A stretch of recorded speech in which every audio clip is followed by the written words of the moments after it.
Hello दोस्तों, आज का वीडियो में बात करेंगे। अगर आप श्रम कार्ड बना रहे हैं और ऐसा होता है कभी कभी कोई भी ऐसा कस्टमर का आप मोबाइल नंबर पे ओटीपी भेजते हैं लेकिन ओटीपी आपको मिलता नहीं है, जिसके जरिए आप आगे नहीं बढ़ पाते हैं, तो उसे आप कैसे ठीक कर पाएंगे या फिर किस कारण से ओटीपी नहीं मिल रहा है, तो इस वीडियो पे ये सीखेंगे। और चप्पल वो पाए तो सब्सक्राइब कर दिया, साल में घंटे का साथ दबा दीजिए। चलो वीडियो शुरू करते हैं।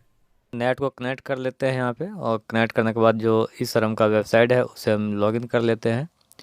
और जैसे लॉगिन करके आगे बढ़ते हैं तो जैसे मान लीजिए कोई कस्टमर का एयरटेल सिम है, कोई छोटा वाला फ़ोन को यूज़ करता है, कोई जियो फ़ोन यूज़ करता है, कोई एंड्रॉयड मोबाइल यूज़ करता है। तो जितना अधिकतर जो एंड्रॉयड मोबाइल होते हैं, बड़े मोबाइल जो होते हैं, उसमें देखते हैं कि ओटीपी प्रॉब्लम नहीं होता है। और कोई कोई ऐसा छोटा वाला जो मोबाइल होता है, जैसे कि सैमसंग का आता है और भी अलग अलग छोटे मोटे जो मोबाइल होते हैं, तो वो सब में भी कभी कभी नेटवर्क से रिलेटेड भी कभी दिक्कत होता है। कभी जैसे हम लोग गाँव जाते हैं जहाँ पे कोई ऐसा नेटवर्क्स है जैसे एयरटेल हुआ, तो वो सब का कभी कभी नेटवर्क डाउन रहता है, जिसके कारण से ओटीपी प्रॉब्लम होता है। कभी कभी हम लोग खुद देखते हैं कि ओटीपी 5 मिनट 6 मिनट के बाद भी आता है, और कभी कभी तुरंत आ जाता है। तो आप लोग जब भी आप मतलब कि ओटीपी आप भेजते हैं, तो होता क्या है कि जिस कस्टमर का आप मोबाइल से मतलब आप लॉगिन किए हैं, उनका ओटीपी डाले हैं जिसका, तो उसका देखिए कम से कम 2 से 3 मिनट तक वेट कीजिएगा। कभी कभी इस तरह होता है प्रॉब्लम कि ऐसा बात नहीं है कि सब में हर बार इस तरह हो, लेकिन कोई इस तरह होता है जिसमें से मान लीजिए किसी का उनका मोबाइल में रिचार्ज नहीं है। आजकल जानते हैं नया सिस्टम कि ऐसे कि एयरटेल का जो है सिम कार्ड है तो उसमें भी, या फिर जियो का हो।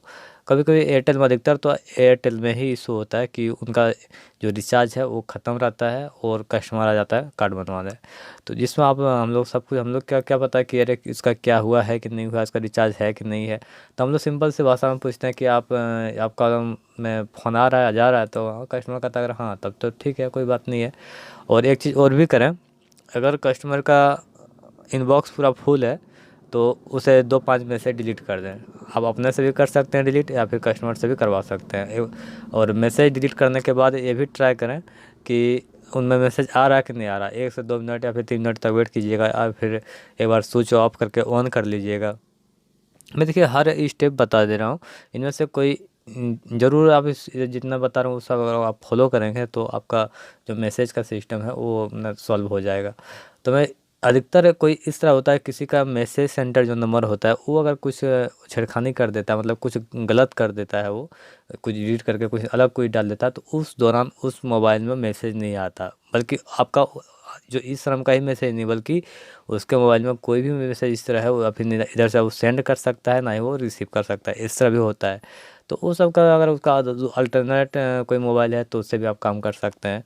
और अगर हो सकता है आपका अगर सर्वर में प्रॉब्लम है तो एक बार फिर से जैसे कि रिसेंड ओटीपी पे टैप करके आप फिर से आप टैप करके ओटीपी दे सकते हैं और फिर से अपना काम कर सकते हैं।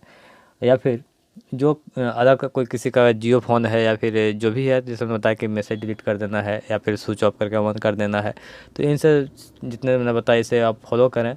और अगर इस सब से अगर नहीं होता है तो दूसरा कोई मोबाइल नंबर कस्टमर को बोलें कि दूसरा नंबर आप मोबाइल लेकर आइए, उससे आप काम करेंगे। तो यही एक उपाय है और दूसरा कोई उपाय नहीं है। तो दोस्तों, अगर आपको वीडियो पसंद है तो लाइक कीजिएगा, चैनल पर सब्सक्राइब कर दिया, साथ में घंटे का साउंड दबा दीजिएगा। फिर मिलते हैं अगले वीडियो में। जय हिंद, वंदे मातरम।